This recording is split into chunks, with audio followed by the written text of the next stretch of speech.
Cidades e Soluções de hoje é inspirado na série de pinturas Ninféias, de Claude Monet.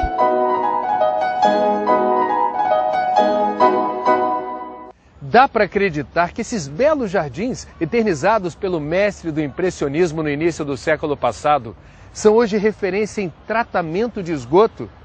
Pois é, são os jardins filtrantes, que a nossa correspondente Joana Calmon foi conhecer de perto na França.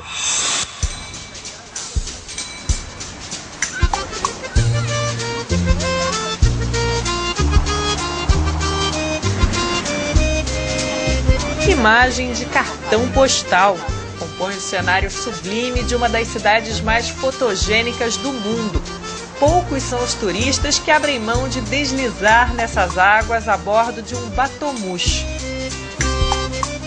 No verão, eles podem até pegar uma praia com areia, cadeiras, paraçóis, a famosa Paris-Plage, à beira do rio Sena.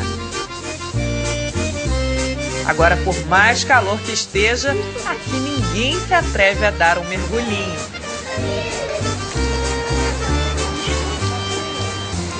A poluição chega a provocar a morte de milhares de peixes, sobretudo em épocas de chuvas muito fortes. Nos últimos anos, as autoridades vêm se esforçando para resolver esse problema e apostaram numa solução surpreendente: os jardins filtrantes.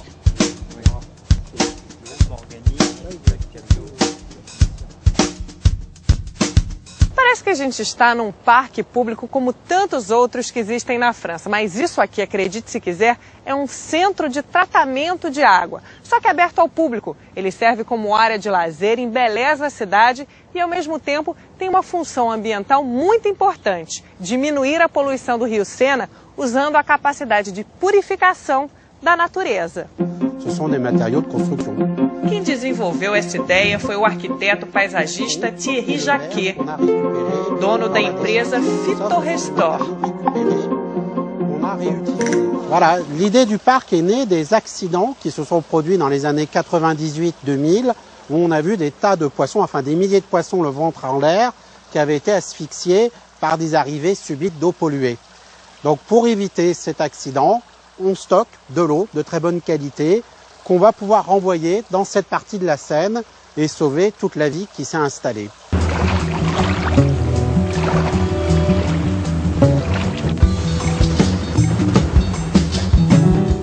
C'est-à-dire qu'en période de crise, là où il y a par exemple une grosse tempête, il y a beaucoup de pollution, les poissons y meurent, avant que ça arrive, vous allez rejeter dans la Seine de l'eau propre. Le principe du parc, c'est celui-ci, c'est on stocke de l'eau propre et quand la crise arrive après de grands orages violents, on envoie tout de suite 30 000 mètres cubes d'eau propre pour sauver les poissons, pour pas qu'ils meurent asphyxiés.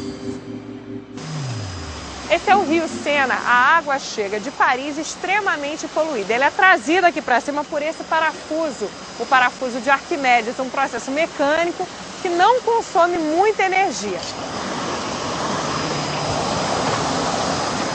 A partir desse ponto, ela entra nos jardins para começar a ser filtrada e sair do outro lado limpinha.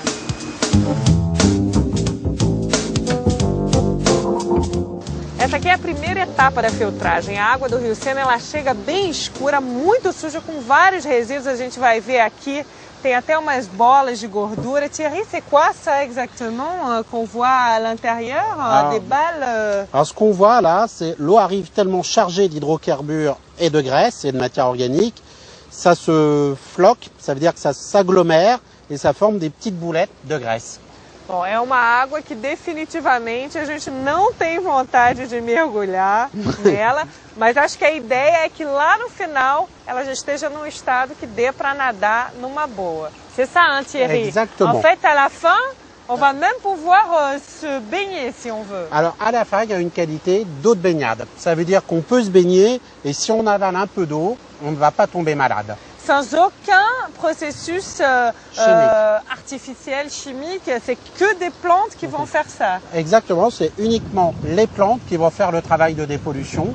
Donc on va passer d'une eau polluée aux hydrocarbures, aux graisses et aux germes, à une eau transparente, sans germes, dans laquelle on peut se baigner sans risque. J'ai du mal à croire qu'avec cette même eau, je vais avoir envie de me baigner. Parce qu'il fait chaud aujourd'hui à Paris, hein. Il y a un beau soleil, on a chaud là. Mais j'ai du mal à croire que je vais avoir quand même envie de me baigner de l'autre côté. Ah, bon, nous allons voir Vous allez me la prouver. qualité d'eau. Allons voir.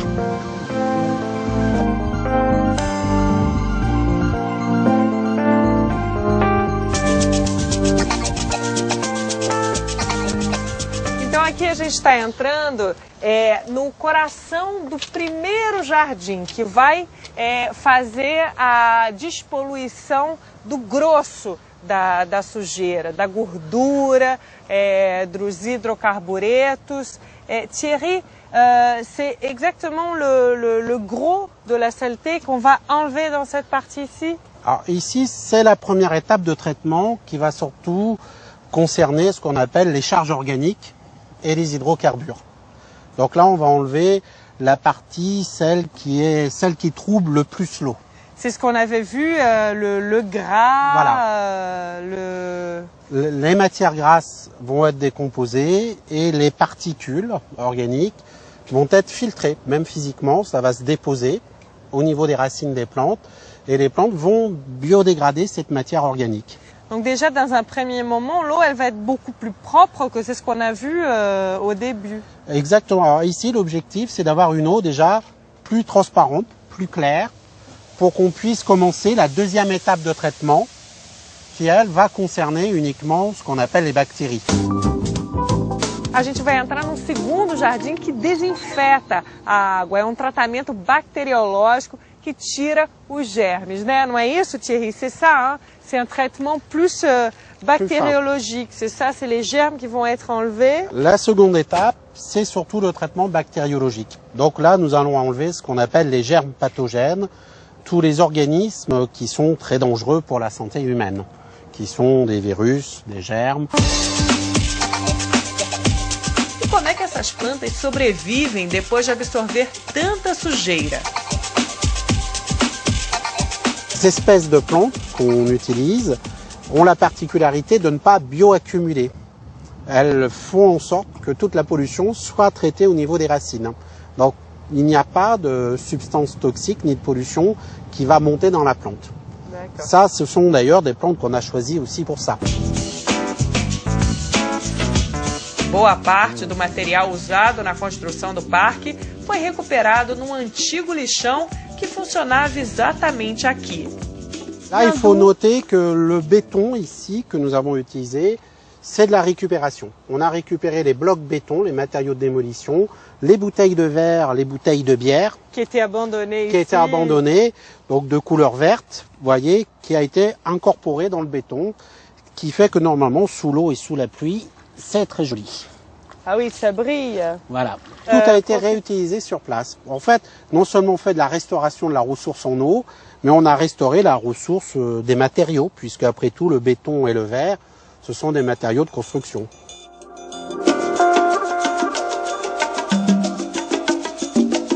Conforme avançamos, a vegetação vai ficando cada vez mais bela e exuberante. Parece até que fomos transportados para dentro de um quadro impressionista.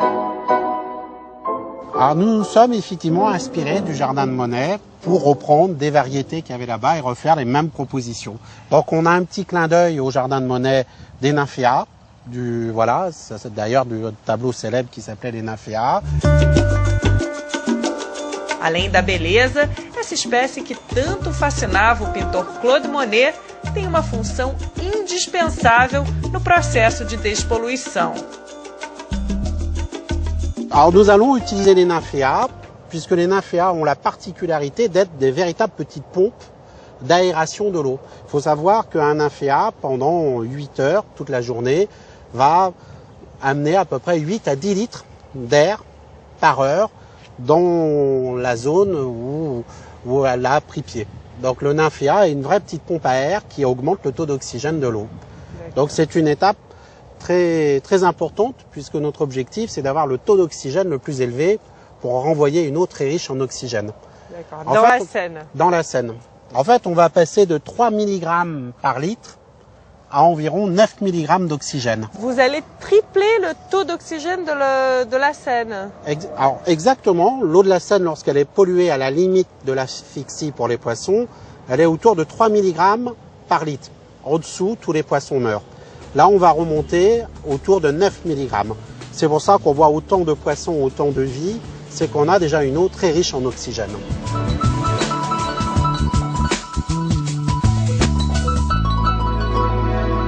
Terminada esta terceira etapa de oxigenação das águas, chegou a hora de conferir o resultado.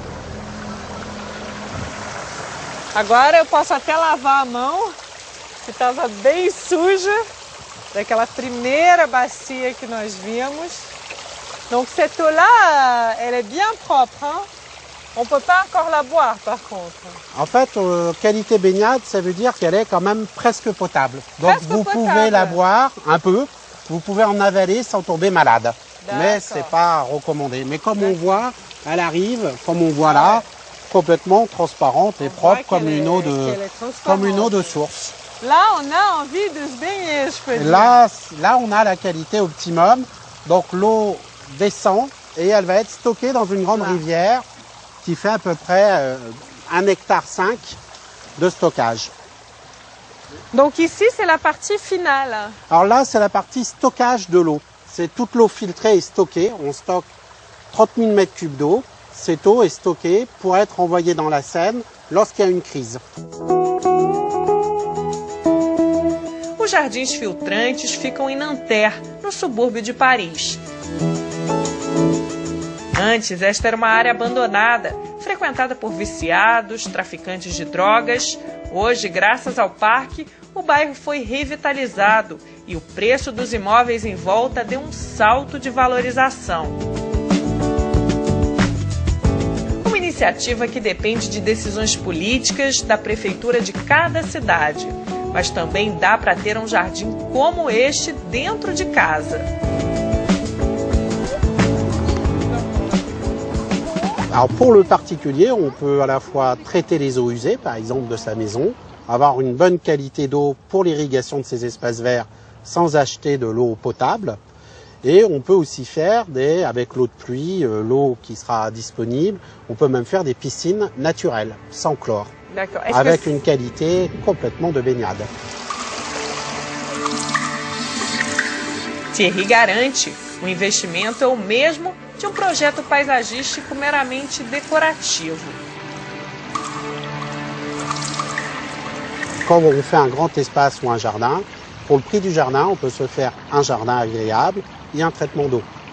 Quand il n'y a rien, non, ce n'est pas plus cher, c'est le coût d'un aménagement paysager. Ouais. Et par rapport à des solutions traditionnelles classiques, c'est un peu moins cher, c'est 20 ou 30% moins cher qu'une usine de traitement, mais le vrai gain, c'est le coût de fonctionnement, puisque là, on n'a pas besoin d'électricité, pas besoin de produits chimiques, l'entretien est très simple, donc ça sera que 10 ou 20% du coût de fonctionnement d'une usine traditionnelle. Donc c'est très intéressant pour des industriels, puisque là, ils ont une solution de traitement à la fois paysagère, mais très économique en fonctionnement. Na França, muitas indústrias e empresas recorrem à Phytorestore para cuidar dos seus efluentes, sem precisar construir um sistema próprio de tratamento. O processo é feito nesta biofazenda, uma espécie de jardim filtrante gigante, a 100 quilômetros da capital francesa. Diariamente, caminhões chegam aqui carregados com os mais diversos tipos de poluição. Esgoto, resíduos industriais, água de estações de lavagem de automóveis, óleo de fritura de restaurantes, tudo é descarregado neste tanque.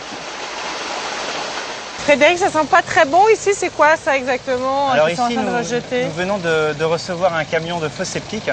Donc c'est voilà, les eaux usées des particuliers qui ont été collectées sur les villages alentours. Il y a à peu près 10 mètres cubes de cette eau fortement chargée. Oui, on sent. Hein, voilà, qui vont être d'abord récupérées dans ces fosses.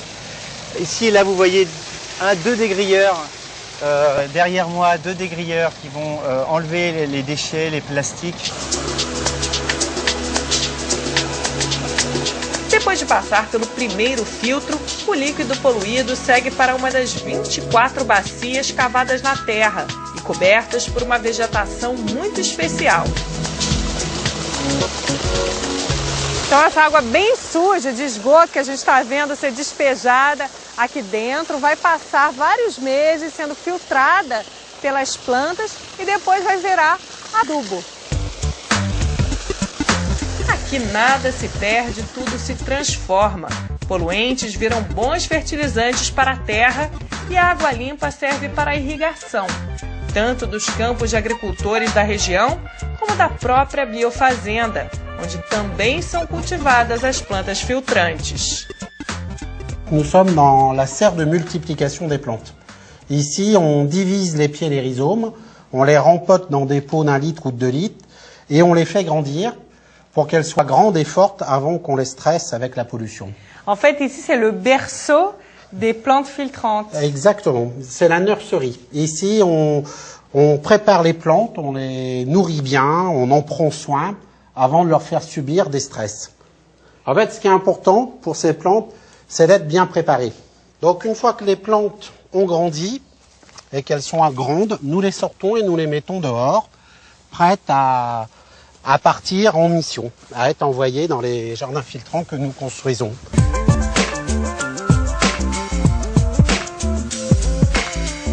Et là, vous voyez un rhizome qui donne naissance à plein de pieds. Donc en fait, c'est ça, c'est des plantes à rhizomes. C'est ces racines-là qui font filtre? Ce sont ces racines qui font le travail de dépollution. C'est pour ça que nous avons l'habitude de dire que nous tuons la pollution par les racines.